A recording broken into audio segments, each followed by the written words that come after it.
Welcome everyone, Dr. Thor here. Get ready for Christ consciousness. Well, I've started to reread. I read this book when it first came out many years ago, The New Satanists. It was published in 1994, about 20 years ago, written by Linda Blood, and this was talked about on many different shows at the time, particularly talk shows by Roy of Hollywood, Roy Tuckman, which I was listening to back then in 94, and even earlier, who got a lot of information out on Michael Aquino and Satanism. Now, this is probably the best book on Satanism I've seen. What I like about it is it's relatively modern. You got to remember this is 20 years old now, and I don't think there's any books on Satanism that has come out in the recent years of any value. Now, I'm going to be writing a book on Satanism and Michael Aquino in the future as well, whenever I get to it. The problem is there's more important things to write about, and I have very limited time. It's a lot of work and difficult to get quality finished products fully edited and everything else out there. More information needs to be needed on how to use technologies to empower your life, so you can stay out of the way of problems like this, and you also can empower yourself, or even use these kind of technologies to go against bad people. So it's interesting how Satanism and radionics, subtle energy physics, has intertwined itself, being that radionics has completely taken over, which started in the 90s by Satanists and their many supporters in government, military, and law enforcement. So all of that is part of the reality that's out there. So this is a fantastic book, and it has a lot of information on Michael Aquino, my favorite subject matter of late, and it also gives you a great history of Satanism, and also goes into a lot of ritual abuse cases I've never heard of. I don't remember this book very much. I do remember just the fact that she who wrote this book, Linda Blood, I think it's Jenny Scott as well as a co-author, or maybe the same person. And of course, Blood is actually her real married name. So she states in the book. But the bottom line is that this goes into the fact, I do remember that she actually had an affair with him. That's what, because this is just one of the many things you want to cross-reference. Because Aquino, I'm getting to start to think with Aquino in general that he's a pathological, psychopathic person. That's his personality, and that he is a complete and total fantasist and liar. So many things don't check out with him, but God, we just can't grab him red-handed with anything, or at least we're not getting the support we need. This book goes into his case, the Presidio, many other cases and schools and mass pedophilia that was happening around that time that, as I said, was never reported very well at that time, and nobody remembers them today. Only a few things are remembered because of some of the investigations that went into those, the McMartin, etc. Everybody is doing that because of the research that went into that kind of recently. And of course, there's still stuff on there looking into that. And again, nobody, even though all these facts come out, nobody's ever gets convicted. Now you can say, well, that's because there's no facts there. There's no evidence. Well, the point is, I wish the world was that simple.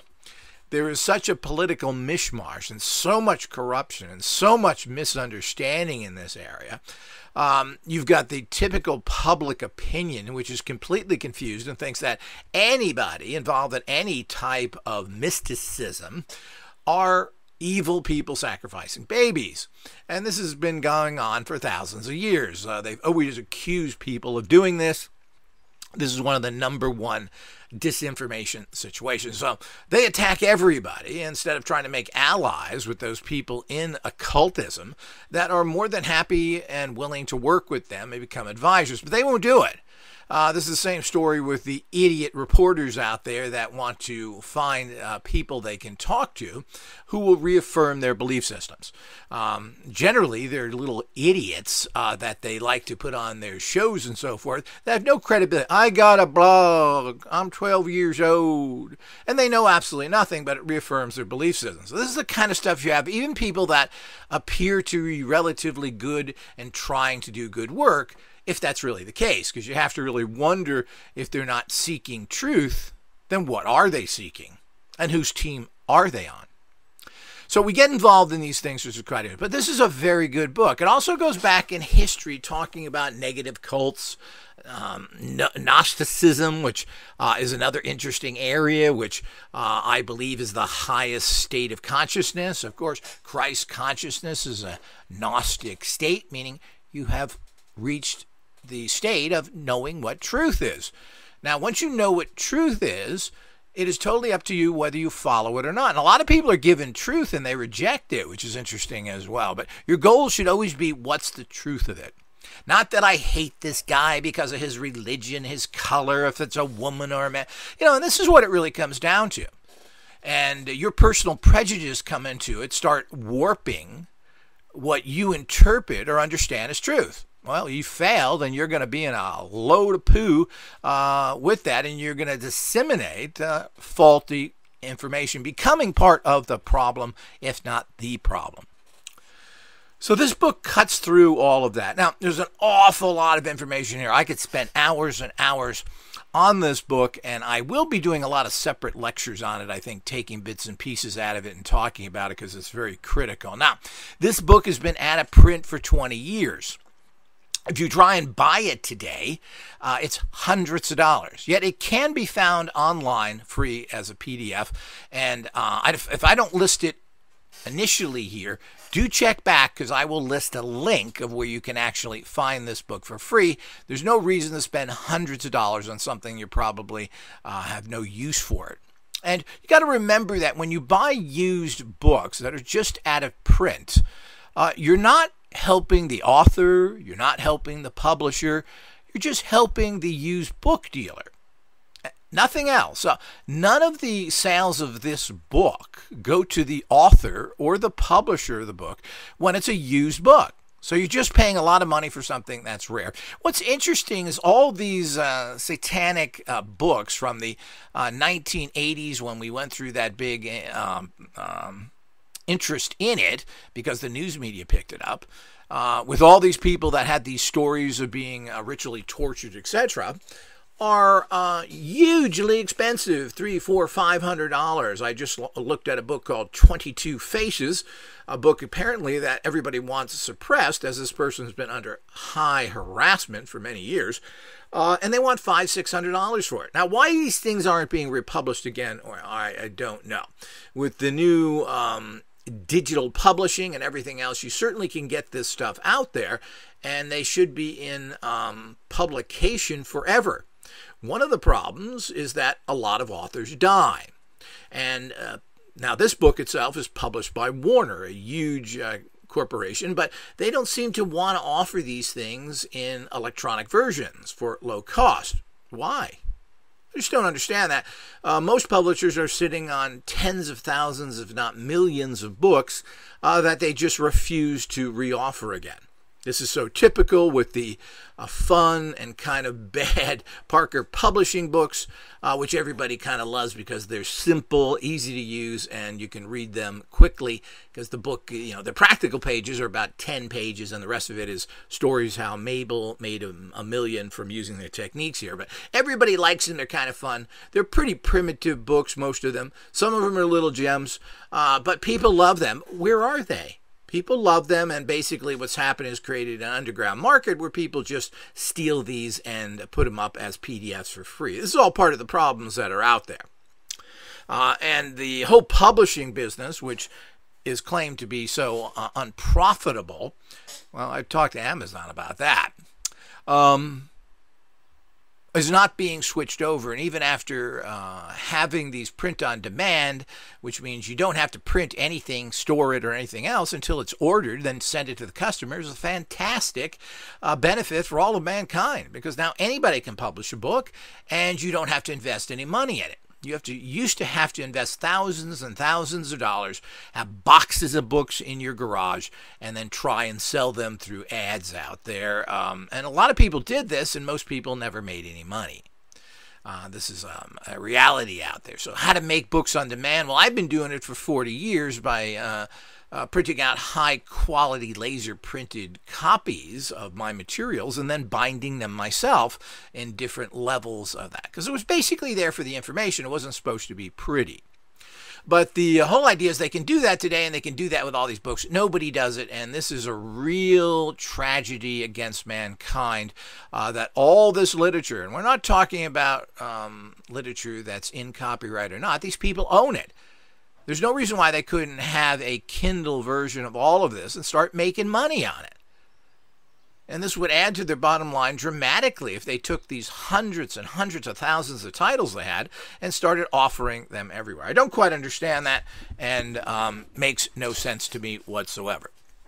So, and Kindle's a huge business out there, but this is what goes on of suppression of information, and why major companies do this is very, very strange. And of course, Penguin, one of the largest publishers in the world, I believe it's not an American company, but I'm not sure who owns Penguin.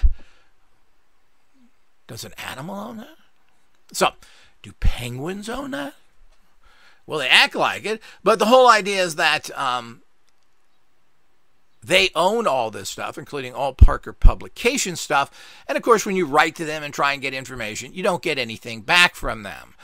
They don't answer you. They don't get back to you of whom owns what and where. And a lot of these authors are dead. Now, do they own that? And if an author is dead, are they sending checks to their coffin? Now, a lot of authors, basically, when you die, if you name it, your royalties should go into your estate and whoever benefits from that.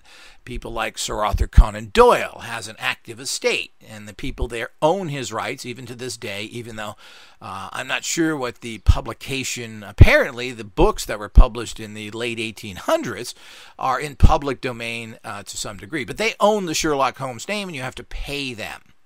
So the whole idea is that, and that's the way it should be. Why not?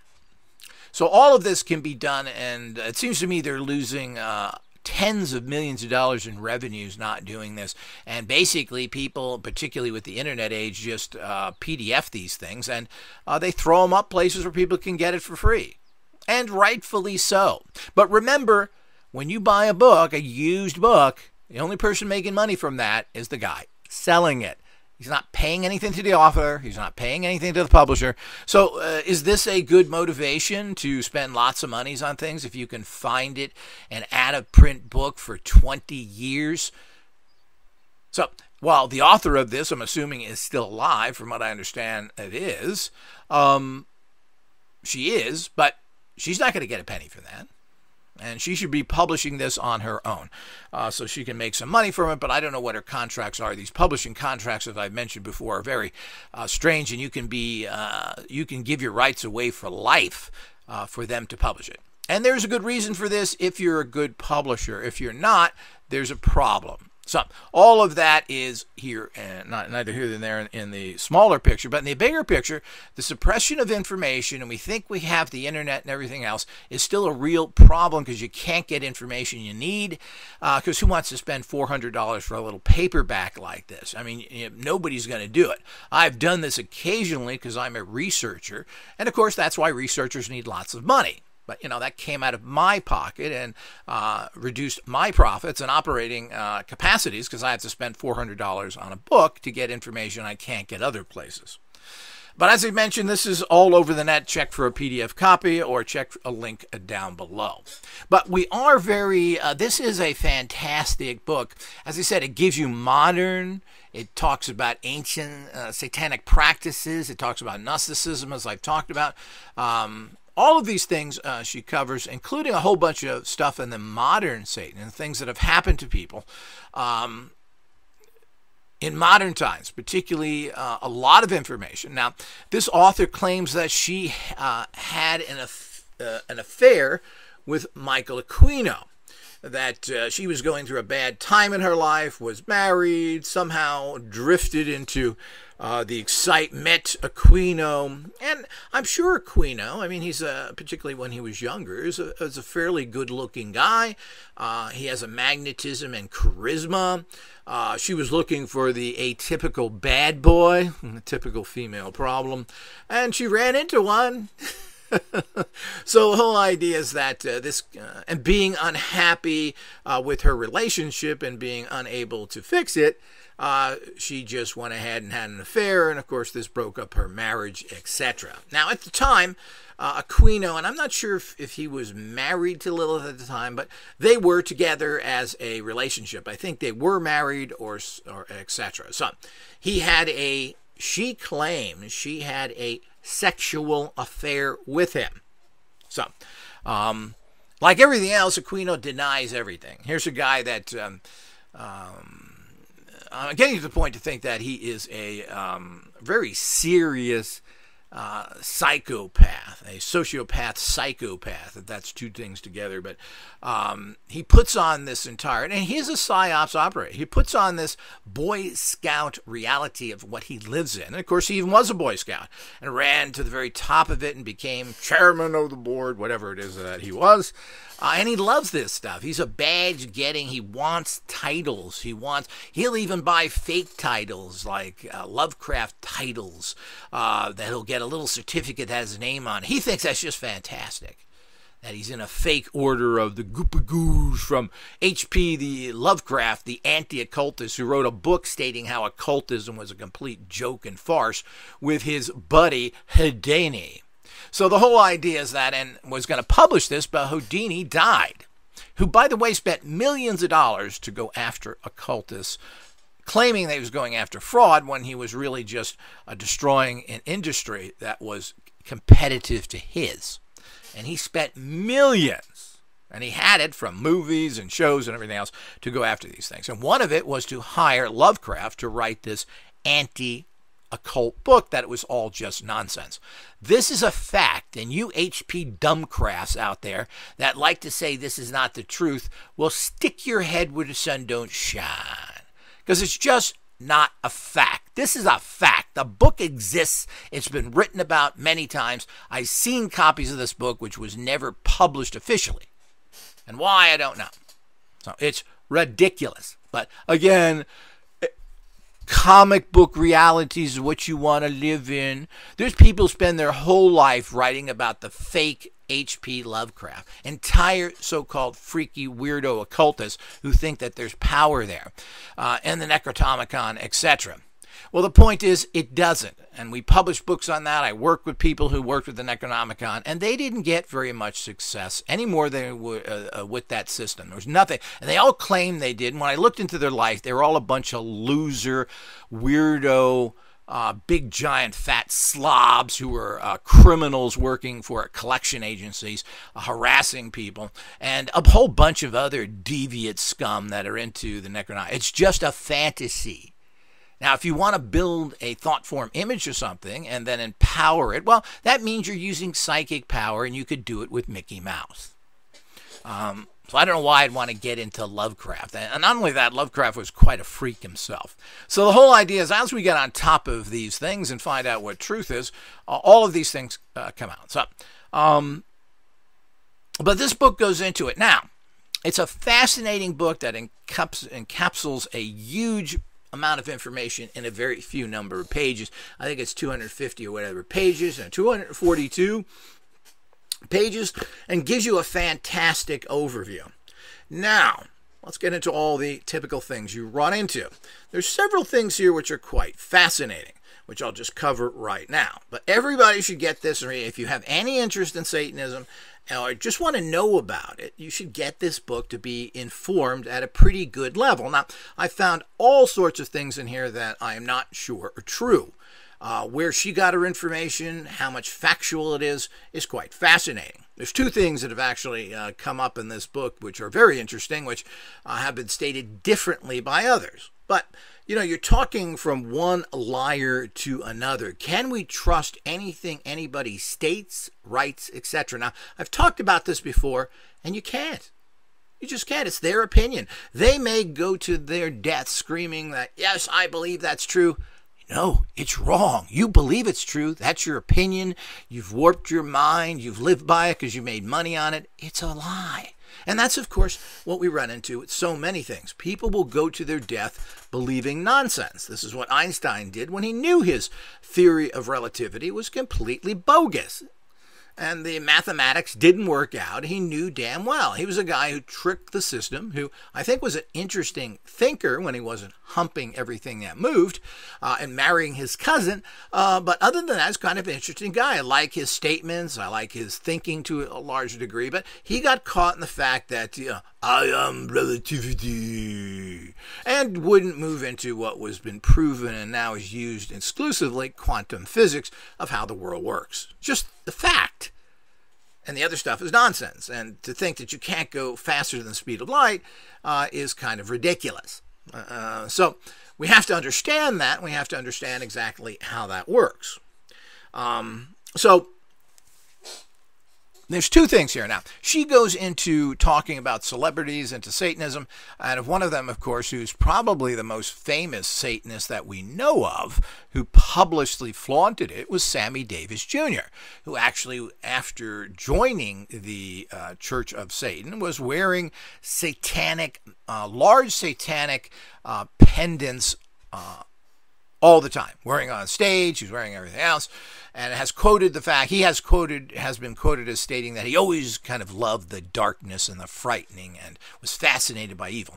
Now, I'm going to have to read his autobiography to check out what he says about the Church of Satan again. I did it many years ago, but I don't remember. I remember it only being a brief statement saying that, that he had friends at the Church of Satan. He admitted it. How can you not admit it? He pranced around stage with these satanic symbols for years. Now, she says he ran into the Anton LaVey and other people, I should say Satanists, and inquired about it and eventually met Anton LaVey. Now, in the typical fashion of Lieutenant Colonel Psychopath Aquino, he stated he contacted him. It's always him as the big hero. He claims to have contacted Sammy Davis Jr. after seeing him in a movie of the week, which was a comedy about demons trying to do stuff. Which was true. There was that. I remember watching that movie in the 70s. And, of course, TV was huge back then. Movies of the week were the thing. Movies in theaters were kind of secondary. TV was everything. So we move into that, and we have to understand a relationship with Sammy Davis and his managers. They hung out. He spent a lot of time with them, going to shows. He may have. He was trying to get into Hollywood like everybody who's smart, especially if you're a psyops person. Well, how do you affect people? Well, we know with Scientology and L. Ron Hubbard's, I mean, he knew damn well of where you're going to get influence. And that's why he built his, I think that's his largest center for at least the public, is in Hollywood. And he has a huge bunch of movie stars. But people overemphasize the movie stars or the actors. He has thousands of people that are Scientologists, that are directors and common people working on sets and in the industry themselves who are very influential in their own. They hire the actors. So, even though other than a couple of his people, most of the actors that he has in Scientology aren't very successful. Of course, Tom Cruise, one of the biggest stars in the world, and of course, John Travolta, one of the biggest stars in the world as well. Who it's been pretty much, well, it's been alleged, and a lot of people are pretty much confirmed that John Travolta is at least bisexual. There's been people come out that are porn stars, etc., said that they actually, male porn stars, have come out and stated that they had or insinuated there was sexual contact there. But the point is that I'm just saying, well, they didn't cure him of anything. Scientology doesn't work. It's interesting, but it doesn't work. For most people, like everything, if you put some time into it, you're going to get some effects from it. Some of Scientology is very good. How it's applied and everything. It's like everything else in the world. When you get people involved in how it's applied, from what everyone knows, Scientology at this particular point is very strange, at the very least. So the Hollywood connection. So Aquino actually went there and tried to get into Hollywood, had a great relationship apparently with Sammy Davis's manager, spent a lot of time apparently in Hollywood, something he claims he did by going to the Magic Castle and learning theatrical stage magic. Now, you know what that is? Okay. It's all those amazing things that these magicians, these stage musicians, these Penn and Teller types do, that everybody just kind of goes, whoa, what is this? Well, of course, nobody could have that kind of occult power. Occult power generally never manifests that way. And while there are some amazing things, the kind of things that are shown in these things, and these kind of theatrical shows are not something that anybody can do, period. So, but they are extremely impressive, and you always say, how was that done? And if you knew, and if you stood to a certain angle and watched what they did and how they do it, or even understand it, you know what they're doing, and I know what most of these tricks are because I've studied them. Now, Aquino did the same thing because he was sick and tired, just like I've recommended people train in theatrical magic as well, that are radionic people and occult scientists, because people will say, prove something to me. Get your machine out and fry someone's head. You're a magician. Make something happen. Well, I had this happen when I talked to people about all these different things. They want you to be some sort of dancing bobo to prove something to them right in front of them. Well, first of all, that's not necessarily what I do. I don't do that personally. I'm talking about people I've met. I don't necessarily, nor am I a dancing bear for you. So the point is that you don't pop into a state and do something. And when you do that, they don't verify it anyway. It's nothing to, can you do this or that, what the mind can control. But people want demonstrations of stuff. But even if you do something relatively important, well, so what? What does that mean? You lowered your blood pressure 28 points, well, so what? Huh? Is Zorro on and Gilligan's Island? So the whole idea is, we get into these things that we need to fully understand that people want you to be a puppet string, and they want you to prove power by doing something. So the whole idea is that you make sure you have a repertoire of magic tricks that you can do. There is bar magic, which is really simple things to do. And you could carry these with you to impress people, because after all, who are you impressing? These are the lowest level of people, and they're tricked by every possible thing, and you wave something in front of their nose and they think it's proof, or they hear some idiot talk about something. So the point is, there's nothing wrong with doing this. The whole idea is always to give the illusion of empowerment, because people will then help you and want to know you. And Aquino was very aware of this, and he claims he spent endless amount of time perfecting these things, even though I've never seen him do anything. But he was ready to use these things. There are some photographs of him, I believe, in the Weevilberg's castle, which he did some magic tricks there to show apparitions and so on. We don't really know. The bottom line is that he practiced this to give you the illusion, and the whole idea is you walk out of anything like that and say, was that real or was it Memorex? Remember those commercials? But the bottom line is that it puts a doubt in your mind, and that's all that it takes. So that shows you that you have power. And he studied that, and he said he spent more time learning this than he did learning magic, ritual magic, that he claims it. But of course, he shares nothing. His books are vacuous. There's no information in them. He gives you nothing. And I'm going to go over the Temple of Set books of his soon to find out if there's anything in there. But he doesn't give out anything. He's a Boy Scout. When are you going to earn your badge? I mean, this is why he left the Church of Satan, was the fact he couldn't get any more badges. And that, I don't know what he was trained, but certainly there doesn't seem to be anybody there. I've contacted a person who claimed he was trained by Aquino as a kid.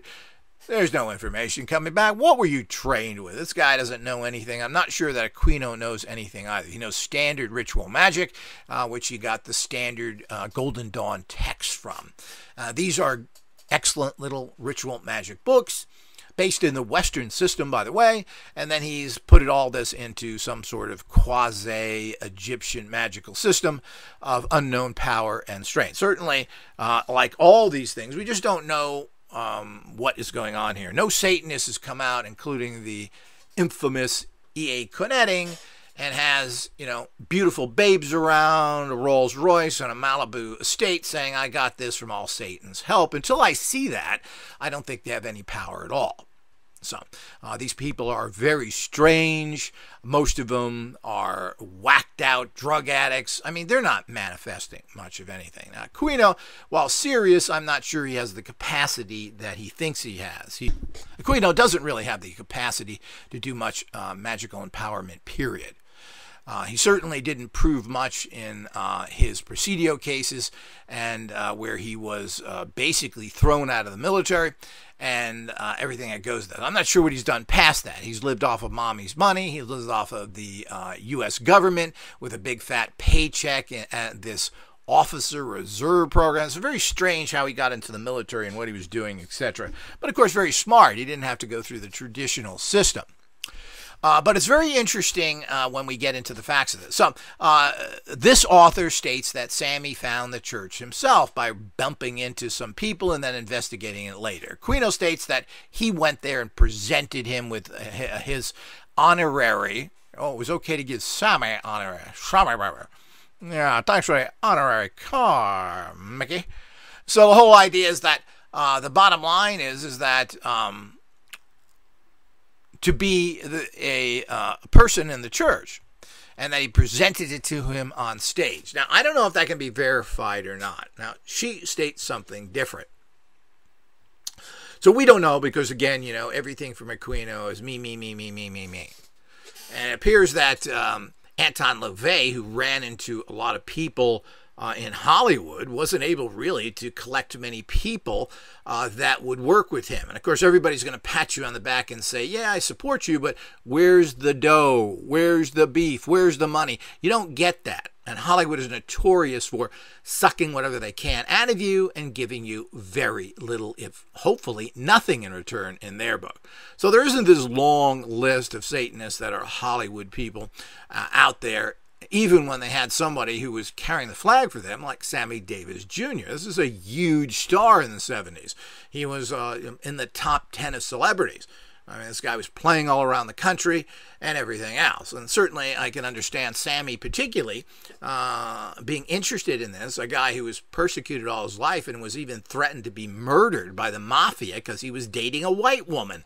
Well, how absurd this is. And of course, the law enforcement did absolutely nothing. But mafia came out and threatened him. Instead of going and arresting them, his life was put in danger. He had a fake marriage. I mean, the kind of things that happen is unbelievable. So, if you're going to jump away from society, well, he certainly had a lot on top of the fact of being persecuted as a black man in America, which is another long, horrific story of the great America. So the whole idea is that we need to understand the filth that goes with that. The other very interesting thing which really brings into question here, which I'm going to have to find out exactly what the true nature of this. Now, this book is filled with information on Aquino, but it's amazing, and I don't know if she was being very careful because he's always been very litigious. You say anything about him, and he's going to get you in court. So people were very careful to do that. He will file from you. He had the money. He was first very willing to do it.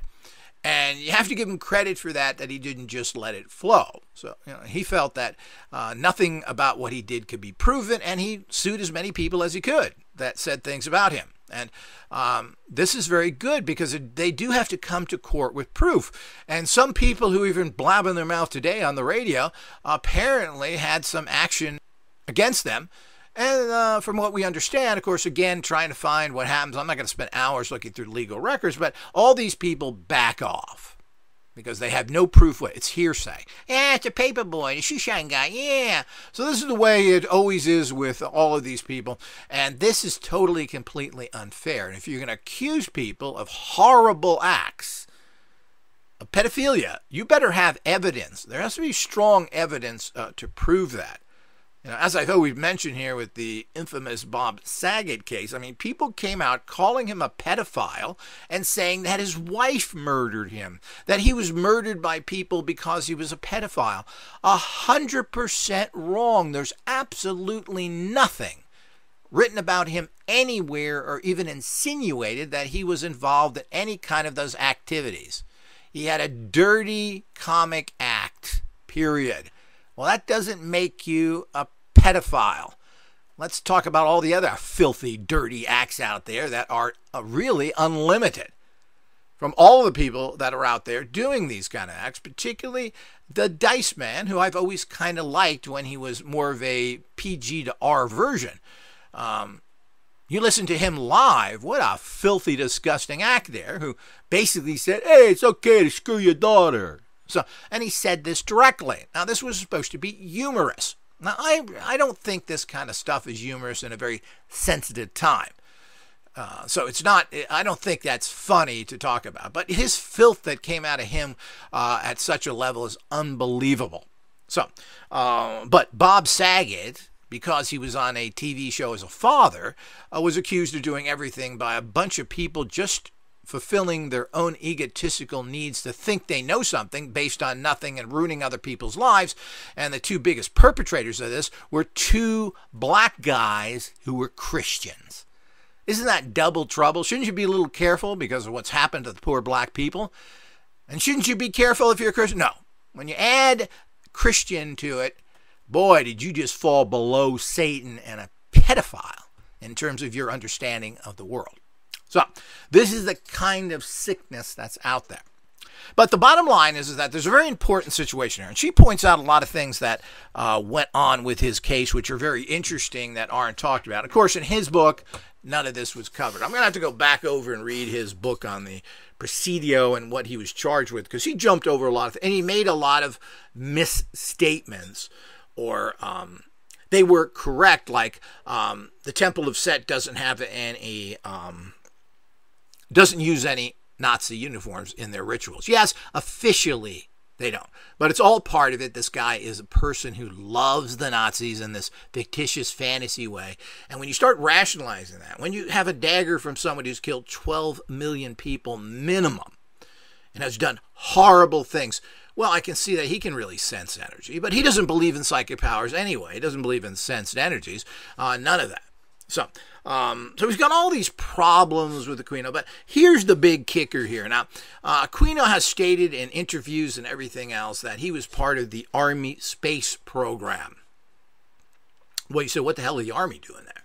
Well, this was supposedly a new opening that the Army started in 1990, and he worked in that program for 4 years at Cherokee Mountain, highly top secret place in Colorado. So, the problem is, this contradicts, and this is very typical of Aquino. He's going to state stuff that he knows you can't check out or verify. Now, I don't know if the Army was in it. He said, oh, well, eventually this way, of course, to cover himself as well. It's amazing how this story gets stretched, and this is what you get when you listen to people. Well, this was eventually taken over by the Air Force. Well, why wasn't it given to the Air Force at the beginning? What was the Army doing there?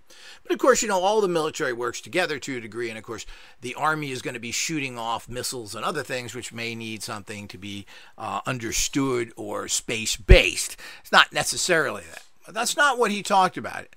He then started to glorify himself again when you start looking at this, saying that he was in the monitoring space and that he saw what was going on there, but he never really has any information of any value. And he cops out so he doesn't get in trouble if he knew anything at all. But it's a good cop-out that there's really nothing in space. He says that, there's an awful lot of junk in space. You know that? Well, there is a lot of junk in space, and it's at a dangerous level. We need to start removing the trash. How human, how Earth-based. What do we bring to space? Trash. You ever go to natural places and national parks? What's there? Trash. So this is, of course, what you'll find everywhere. What's on the moon? Trash. What's on Mars? Trash. So that's what we of the great Earth species have left. So this is how all this goes. So we need to understand that. So what is a lot of it? So, and of course, on one interview said, well, I can't talk about it. The typical classic cop-out. I can't talk about that. If I, I'll be in super, super trouble if I talk some of that stuff. But what he has said with his basic ideas about space is that there's nothing out there. While there's some interesting stuff up there that are, quote, UFOs, there's really been no finding of what we considered alien ships. Just like there's no psychic power and so many other things. So he's getting this line which is put out there by the typical conformist like he is. Then he tries to come out, which is what he's so confusing about, as this a releaser of information that somehow, since he's in that area, is valid. And I published a lot of this because I think it's interesting. But I also think it's his ultimate undoing. All these things he gives out are fairly well known. He tries to take the image that he's a very peaceable person trying to figure out how to not kill people. I've heard this from a lot of military people, and I guess this is something you can develop. But most of them are more like Ed Dames. They're completely caca. They're just way out there, who every year predicts the same thing. We're going to be invaded by aliens and killed. I'm Ed Dames. I think he was a colonel too. I don't know if he's a lieutenant colonel, but another guy. Everything's the same thing with Mr. And he's made, tens of millions of dollars teaching remote viewing as well. Of course, which is what he was told to do. But it's the same thing. He's alien nuts and has no proof of it, knows nothing, and it's the same old story. And I'm not sure why any alien would risk a single life to hassle this planet other than just wasting it to begin with, just destroying it. So the whole idea is the bigger purpose there is kind of unknown, but this is what Ed Dames does, another great military mind. So the point is he comes out and he states a lot of nothing. Oh, nothing out there. His conclusion with extraterrestrials, I'm going to do a little lecture on this, is the fact that there is none. That all the technologies we have were not reversed engineered. This is something that we do here and do it well, and that our scientists have been able to define anti-gravity, figure out how to do it, how to travel faster than the speed of light, etc. That this is all Earth-based, done by Earthlings. That's his ultimate conclusion for whatever that means. The problem is it doesn't mean much with him. It's getting more and more to think. He's also came up with his conclusion in 9/11, which I published, basically allowing him also to keep to his Nazi reality and, of course, blaming the Jews again, or at least partly blaming them. So it always boils. Anytime he can get in there and make a comment against the Jews, he does. Which, again, as far as I'm concerned, makes him a very dangerous person to have in the U.S. military, who has been dedicated to assisting, saving, and protecting the Jews to the end, including using nuclear weapons to protect them. So here's a guy that you can't depend on. If it came to that situation, he would not make those moves. So we do have to understand another reason why that. But it also goes into why he was allowed to operate in the military, etc. But there's a lot of details on him. What's interesting in this book is there's no he said, she said talk here. She doesn't criticize him as a lover or a man that she had a relationship with. He did state to her from the beginning, which I guess is some sort of honesty, that he could not come between him, she could not come between him and Lilith, that he was involved with or married to at the time, and he could not come between him and the Temple of Sat. So he told her that right from the beginning. But of course, like most people and like all of these pseudo-rape cases that come out there, people get involved, and in the morning they expect a ring. And when you don't give it to them, they were raped. And this is a typical view that comes from these situations. And I certainly understand it to a degree, but everybody's delusional. They actually think you can change somebody and that, oh, he'll fall in love with me and leave his wife. This doesn't happen to any great extent. So these are the type of things that we all have to understand. So this kind of reality is something that we need to understand. But here's the kicker now, this space thing, and as I said, that's his conclusion. And I've listened to all this stuff over and over again. That's what he stated, and that's what he stated near his death. In his last few interviews, that's what he stated. He said he went to Area 51 many times. I don't know if he can do this or not if you're in the intelligence agencies, which he was quasi-intelligence, kind of, with PSYOPs. I guess psyops is intelligence to a degree. I don't consider that classic intelligence, but I guess it falls into the general understanding. So he went to Area 51 on several occasions, so he said. But he doesn't detail anything there. He says the technology and other things are going on there is all Earth-based and done by Earthlings, meaning, you know, so the whole idea is that these kind of people are what they're. So that's his conclusion to it all. He's never stated that there is alien life or anything else. And when he gets into a position where he thinks it's beneficial for him, he takes the fifth. So I can't talk about that because I'll get in trouble. And of course, that's what they all say. And that means what that is I cannot confirm or deny something, which insinuates it's true when you ask him extraterrestrial. But he ultimately comes down and says that's not the case.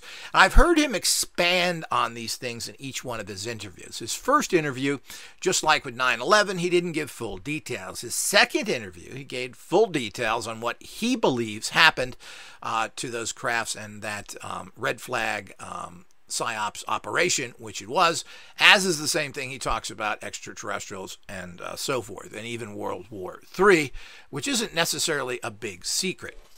But he's always trying to come off with these psyops thing. And of course, this is what he specialized in, how to say things that people want to hear and how to come off like grandpa and come off credible. I mean, the master of this is the Son of Sam killer, David Berkowitz. David Berkowitz is a super charismatic individual. Got everybody con that he's now just a forgiving, wonderful person that just happened to kill 6 or 8 people because he was in with the bad crowd. Now he can be trusted. After all, he's a minister now. So, is that going from the frying pan into the fire, from Satanism to pseudo-Satanism, otherwise known as Jesusism? So the whole idea is that I think that's, one foolish idiot going into another foolish idiot's pursuit. It just doesn't make any sense. But this is what Aquino is pushing out there. This is the new story. Now, here's the kicker to it all. Now, the kicker to it all is he states he was involved in this super secret program in the most secret place on the planet, Cherokee Mountain, in Colorado, which is protected from nuclear blasts, which is an operational center, which is an Air Force base there to track everything. And God knows that's where supposedly the psychotronic weapons are used from.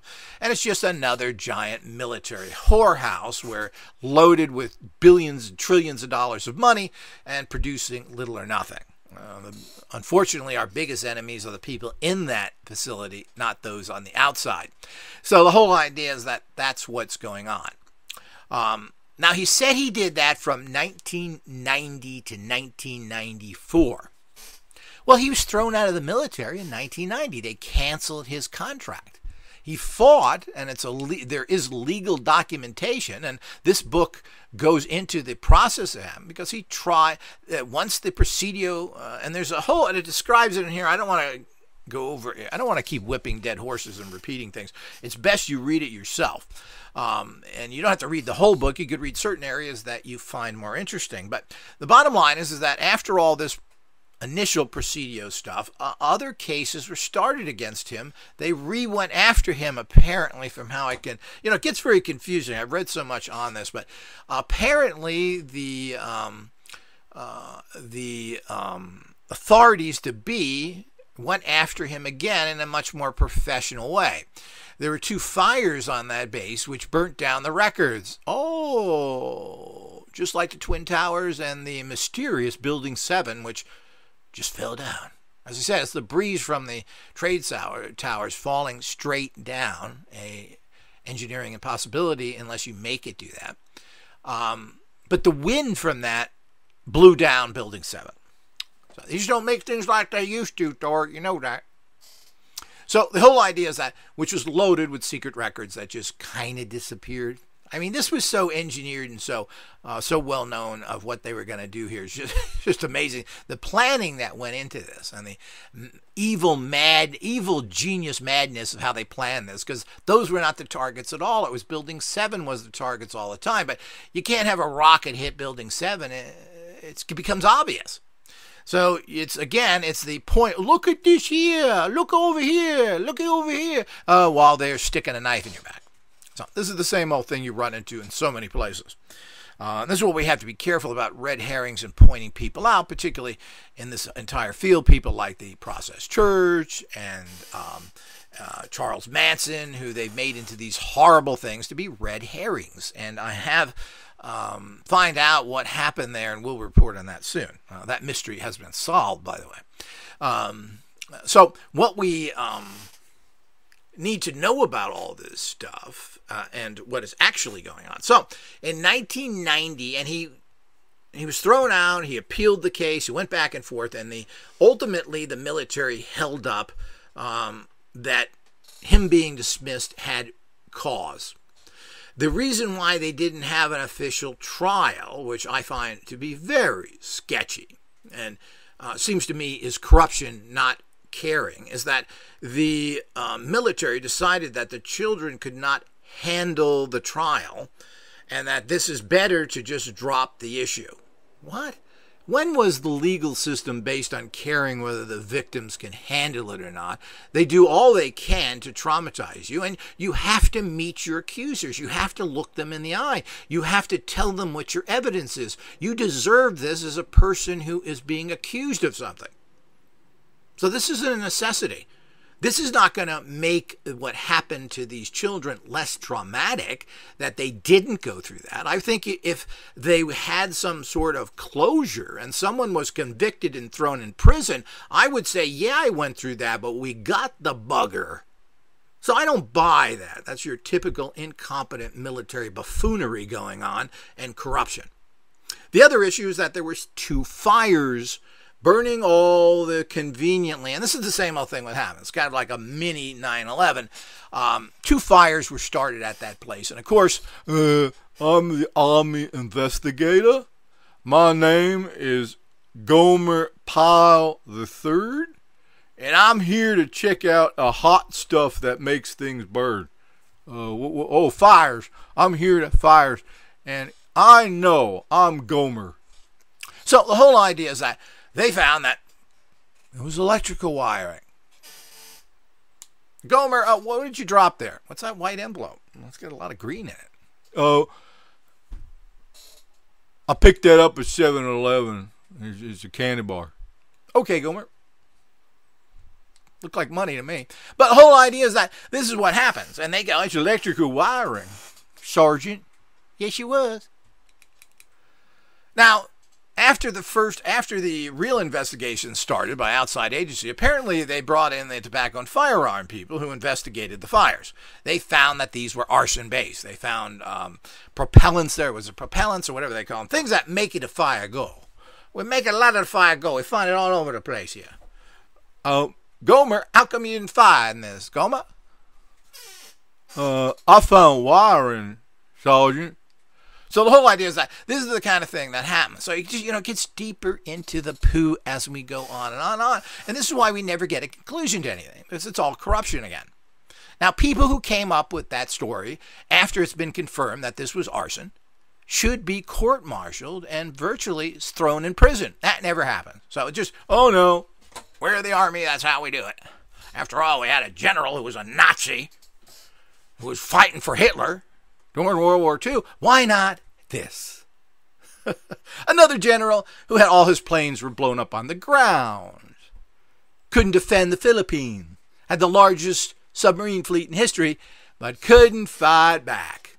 His great terminology was, I'm running, but I will run back.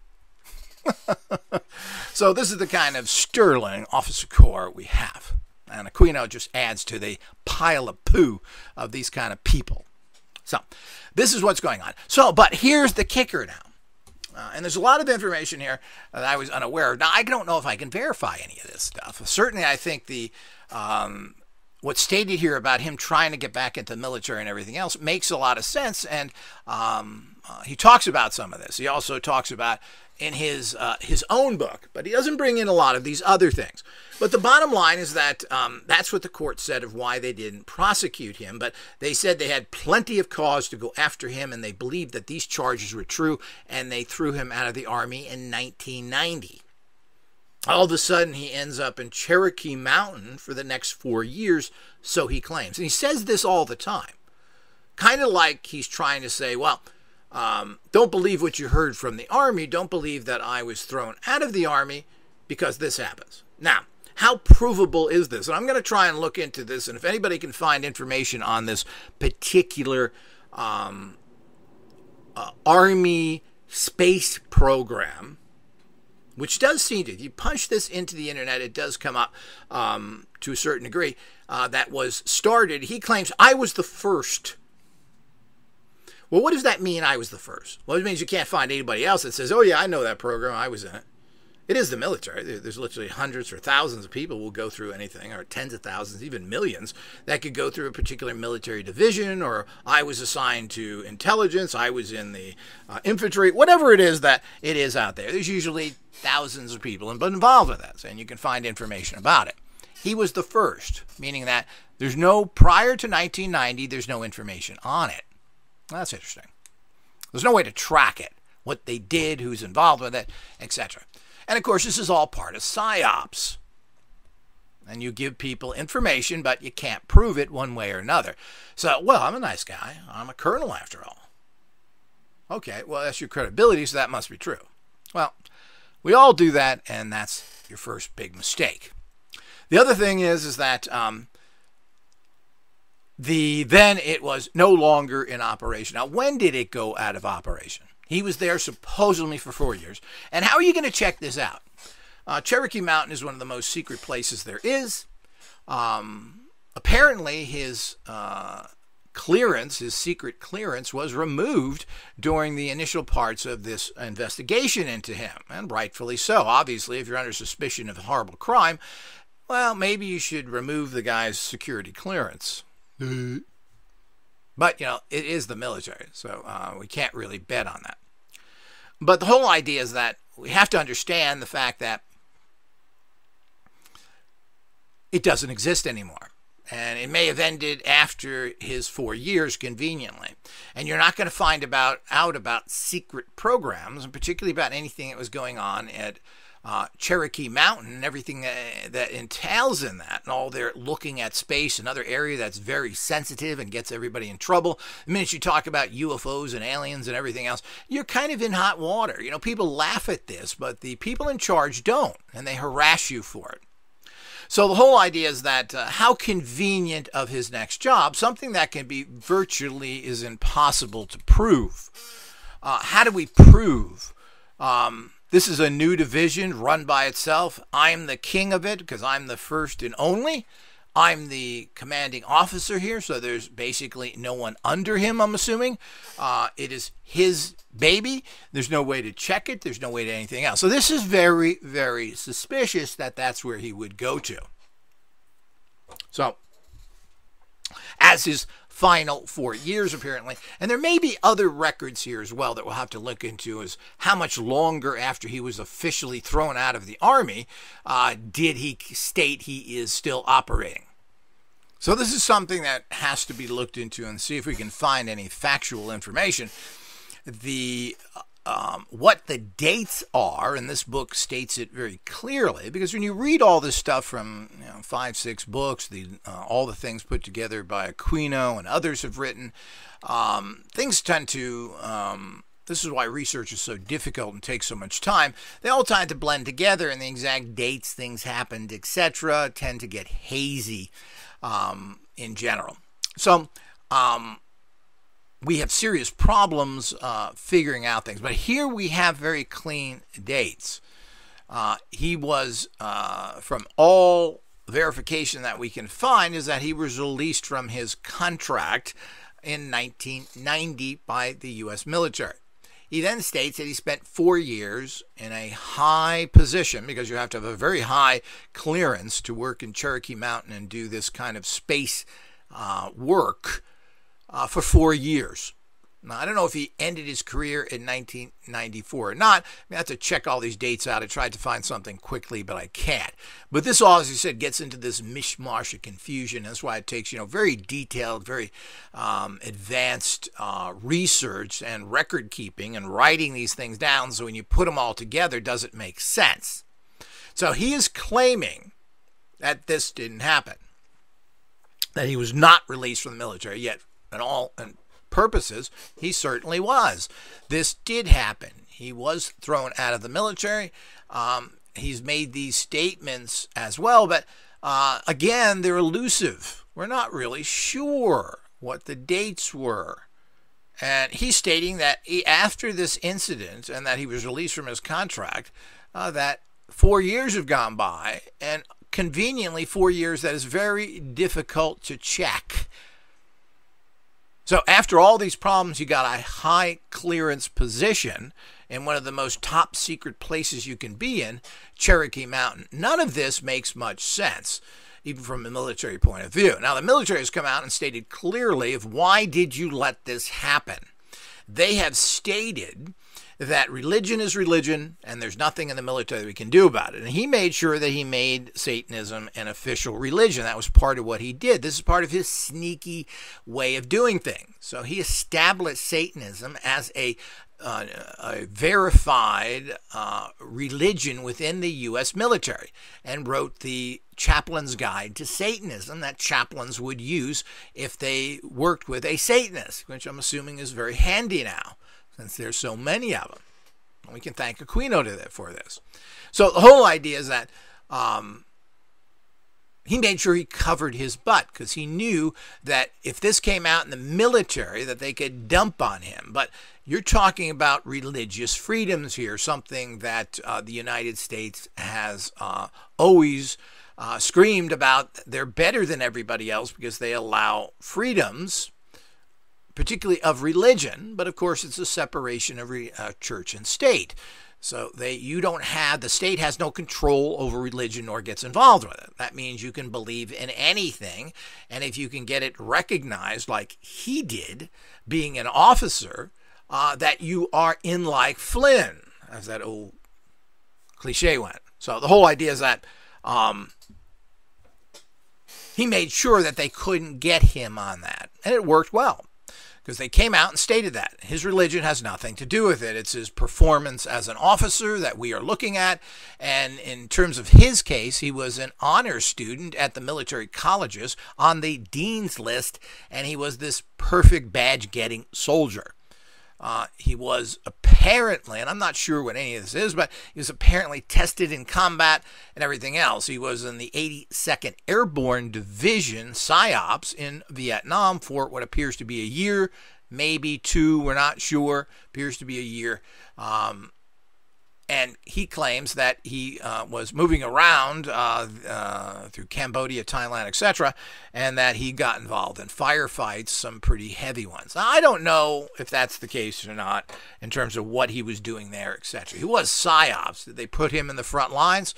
That doesn't seem to me that why is he acting like a infantryman when he's a PSYOPs person? What is he doing PSYOPs on the front line? So I don't know about any of this stuff. I don't believe anybody, whether you are not a Satanist, whether you have been in the military for 40 years. I don't believe any of you people, because you're all stating what you want people to know. And did you misinterpret everything? Well, that's a big problem as well, because you're a hillbilly. You don't know what's going on. You believe in comic book gods. You are brainwashed in school. So you come to the conclusions that you've been told to come to. So you can't trust anybody. So this is 4 years that cannot be checked, apparently. And this takes a huge amount of time, which I don't have to look into all these things. But I will slowly look into this as time is available to find out, well, what is this? What is the timeline here?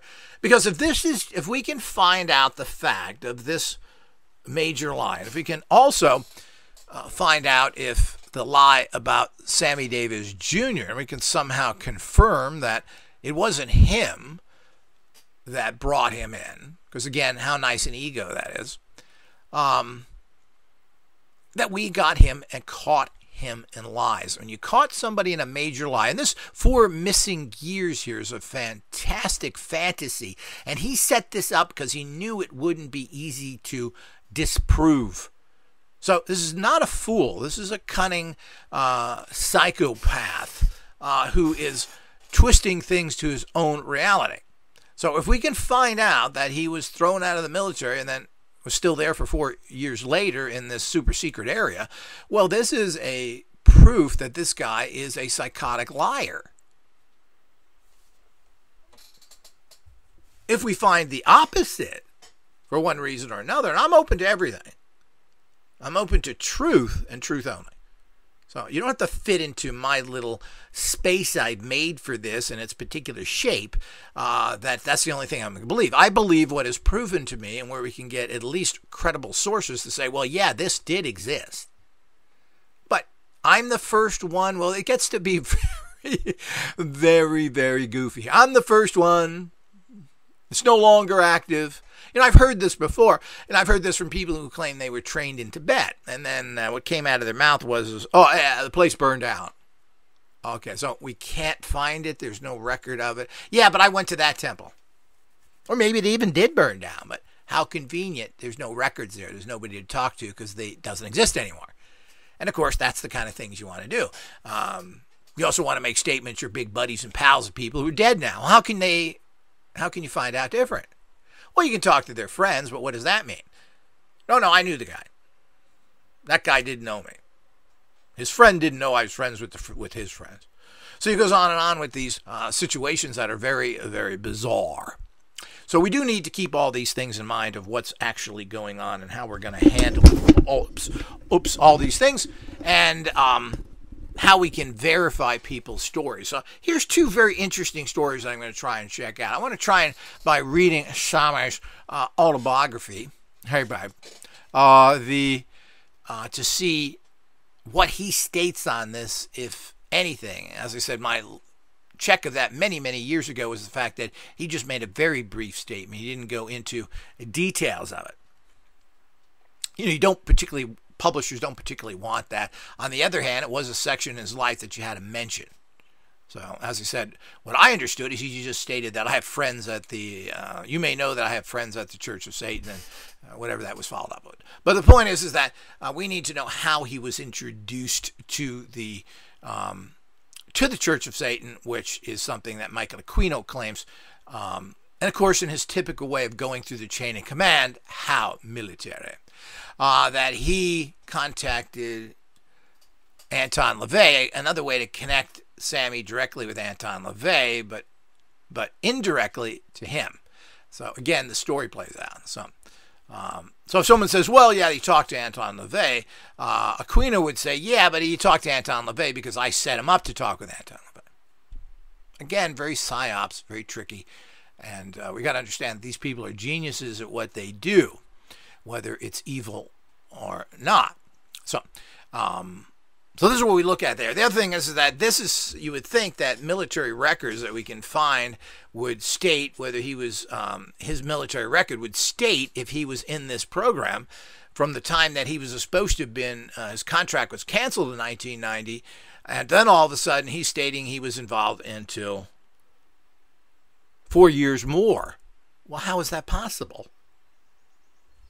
So you think we'd be able to trace these things, and those people out there that are looking for some fun, fascinating projects, well, here it is. Go look it up. I don't have the time to do all this. And I've told people that, you need to support people who are seeking truth. You need to allow people to have staff and the funds to be able to take the time out to do this kind of important research.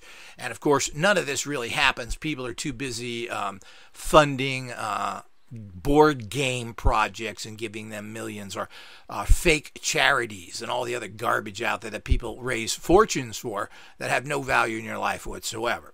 So all of this is the way the world works. And of course, you should like this video. Make sure that you're a subscriber. And if you want to support an organization that really does something, make sure you're a Patreon supporter so you can get inside information.